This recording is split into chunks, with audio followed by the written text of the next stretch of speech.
All right, YouTube, what's going on? What's going on? Good news. The ePro SS19 specs are very easy. Probably everybody knows the bike. Tops out 60 miles an hour. Let me see. Eco and sport mode, region 1 and 2. Of course, neutral, no region. Um, Not street legal, no turns.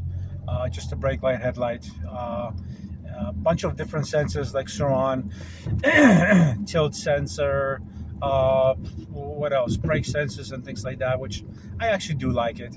You put a kickstand on and the motor doesn't engage. So, the throttle doesn't work. The Eco is 27 miles an hour. However, I don't know if anybody of you know that ePro Rider had come out with the version 2, and apparently the bike is locked at 27 miles an hour. I'm not sure if that's under what do you call sport mode. To my knowledge, is under sport mode because everybody is unlocking it, which is very easy. If you stay tuned in the channel, we'll be doing that shortly, probably this weekend. And the 2.0 still has the button, but the turbo button doesn't do anything. The bike nominal power is pretty much 5,000 kilowatts. The peak, I'm sorry, is it 5? It's 5,000, but it peaks out at 12. Is that even possible? I think it's 8,000. I would have to look it up, but I know it peaks out at 12,000 kilowatts, so that's pretty decent at that 60 mile an hour top speed. So it's pretty good. The price is normal price like any other company would buy them from. They all have the same prices. Some of them don't have shipping, handling, and it's pretty much included in the price. Obviously, you got to pay taxes and all that good stuff. I definitely know that the bike peaks out 12,000 kilowatts. The battery is 40 amp Samsung battery, 40 amp hour Samsung battery. God, we don't know what controller it is. No clue whatsoever. There's no Bluetooth where you can connect, like Sabaton, like Far Driver, like Kelly, where you can set your own settings and pretty much call it a day and mess around with that. So that's not happening. Unfortunately, it is a 40 amp hour battery. Bikes nowadays should come with at least a 50 amp hour battery. But I've heard people doing as far as 35 miles on a charge, being somewhat modern to aggressive to normal riding without region. So I'm assuming, region level number 2 will give me probably 5 miles. I mean, I really don't know um, how fast the mid drive will charge the battery back to it. But I guess calculating average charge, it should be decent. I will be happy if I do 35. I'll be even happy if I do 40. I noticed that my 50 amp hour battery, when I ride, normally, like I always do, kind of like mid aggressive, I get 45 miles out of it. But that's a 50 amp hour battery. So I'm only assuming that the 40 amp hour battery is going to give me top, 35, 40 miles. I'm assuming 35, which is still not bad. However, if it was a 50 amp hour battery, that would be pretty cool. Like I said, all these bikes nowadays should come with a 50 amp hour battery because um, they aren't cheap and the battery aren't cheap. So why don't just buy once and call it a day? Which I'm thinking that 50 amp hour battery is kind of like middle happy. It's not too low. It's not too high. and there is people that do a crazy amount of miles on 50 amp hour battery. Um, it's a Samsung 21700 cells, so it's a good cell. Obviously, the bike is not $200, and I'm just kind of pissed that it has limiter this time, but they did take out the or they discontinue or disengage the turbo button.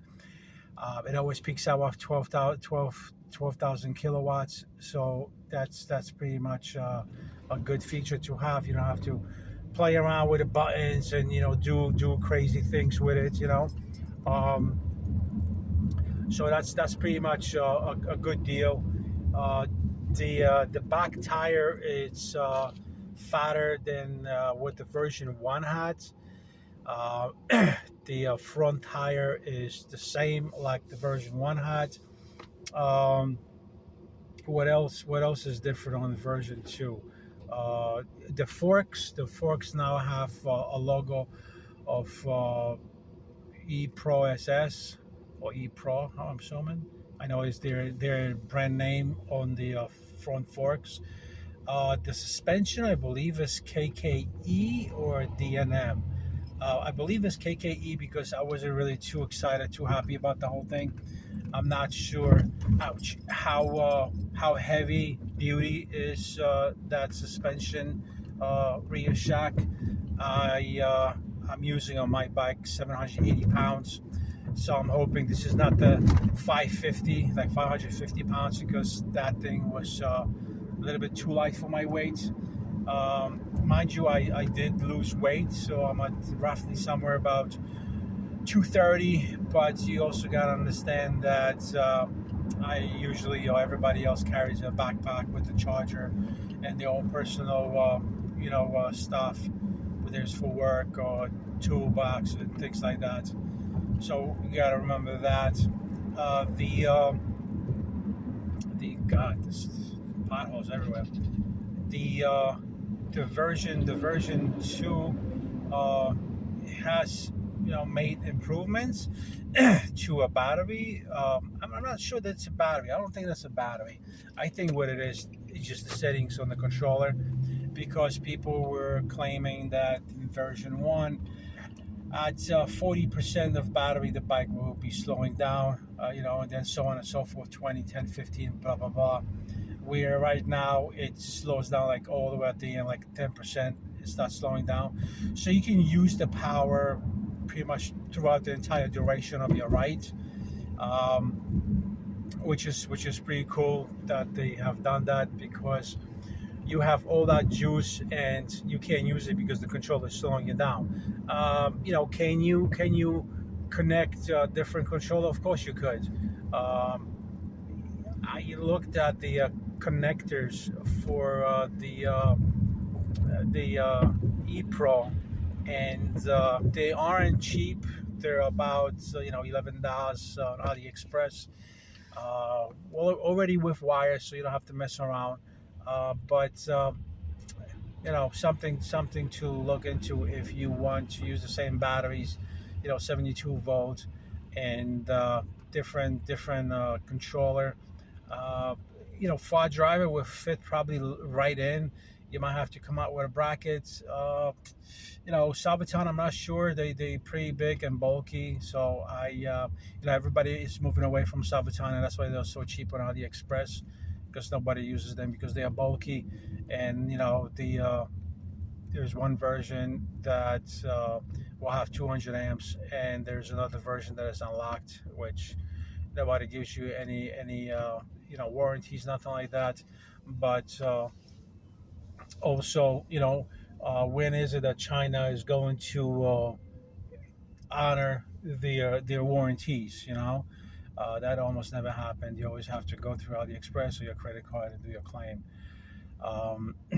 Again, the bike tops out a weight of 134 pounds, which is awesome. Now, mind you, if you start changing, let's say, your tires are going to put more weight, because the tires that you originally get with the bike are kind of like crappy, so everybody says. We'll take a look at it when we get the bike this week. and see what happens. It's being delivered as we speak from Texas. Obviously it was shipped over to Cali, and then from Cali it came over to Texas. From Texas it's coming over to New York City, where I'm at. About 134 pounds is not bad. I am going to eventually change the tires, front and back. They are 19-inch because the version 17-inch has smaller battery, has lighter. Of course, it has less performance, less torque, less everything. That's why everybody is going for the 19-inch. I don't really love 19-inch wheels. I started off with 19-inch.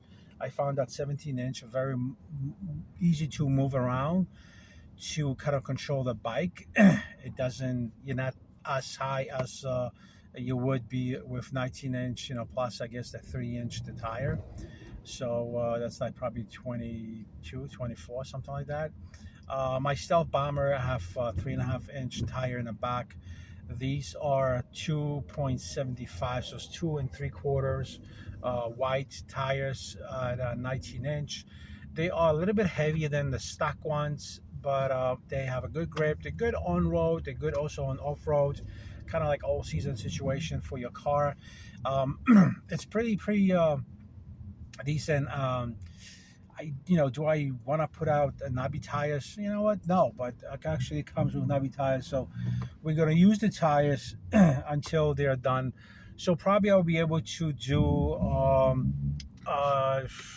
one season, with those tires, and call it a day. Am I planning to do anything additional, anything extra? So one thing that also turns me off in this situation is the throttle, because it's a twist throttle. I never like twist throttle because of a couple of reasons. If somebody was to whiskey the throttle, you'll freaking flip over in the air. And in this bike, it does have a sprocket, it does have a gear ratio, it is a mid-drive, so it will pick up the bike very easily. You can very easily get injured, and we don't want that. So I ordered the connectors from AliExpress. I paid for 2 pairs, which is female, male, female, male. It cost me $14. These are only connectors. This is not a throttle. I don't need a throttle, I need a connector. I have a thumb throttle, the same one I have right now, Stealth Bomber. Really good quality. Awesome throttle. I've had it for many years. I've done over 5,000 miles of my Stealth Bomber.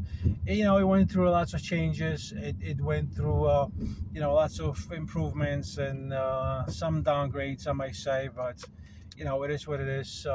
Me and Tony, we tried our best to have it run as nice as possible. Right now the bike is very nice, handles very well. Back to the E-Pro. Obviously it's a 19-inch, so it's got big ass spokes. Again, I don't have the bike in front of me, so I can't tell how thick, what gauge these spokes are, how easy is it going to be to tune it, and so on and so forth. The shoe pads are like any other pads. It's a 4-piston system. Probably I might change them to heavier, because I've noticed that they're saying that your right handle is your front brake and your left handle is your rear brake, and that's usually how they come from China. So it's comfortable because the brakes I'm looking at, they come with sensors and all that good stuff. I don't need those sensors, but I like the sensor because have the light to go off, brake light I mean. So yeah, shoe brakes, it's not a big deal, it's not a problem, as long as we stick with the ones that we have right now. I might improve it, I don't know, just to have less headache. I probably won't touch it for a season. This season, this is like all testing thing. When the warranty goes bad, the warranty is for 1 year, excludes regular wear and tear, of course, and any physical damages to the battery. If you go with a Sozo to the freaking frame and you start cutting in pieces, nobody's going to give you a refund. Nobody's going to fix it, right? So it will cover the controller, normal use wear and tear on the battery, basic things. It's not, nothing like buying diamonds. Probably would have to go to ePro and website and probably put in a ticket and see what they tell you in the email. So that's that. God, just like any bike, it's got a horn, so that's pretty decent. I don't have to worry about that. It's something that I'm hoping it will last me for many seasons to go. Eventually you'll somewhat improve it once the battery depletes slowly, gradually. I'll probably end up getting a bigger, better battery from legit source where it's not a guesswork. If you want to check out my other videos, I got a battery from China, completely sucked. Our first battery never came. Then I got the BTR powerful battery, something like that, power battery. That came out to be the best battery I've purchased, so far. So I have been very happy with it. I've been getting 45 miles on my Stealth on that bike. Unfortunately, we changed the frame. We also changed the battery because the BTR battery wasn't, fitting into a frame. So it was kind of a mess. But we have to rock what we got right now, and that's what we're gonna do. Other than that, you just gotta stick around and see, how this bike comes about. There's so many reviews and so many things, but I know that not too many people know that the bike is locked. So we're gonna address that issue and see, what's happening with that. And we'll see how that goes. Anyhow, so stay tuned. Bike will be delivered this week, and we're gonna go from there. All right, comment down below and share. Take care.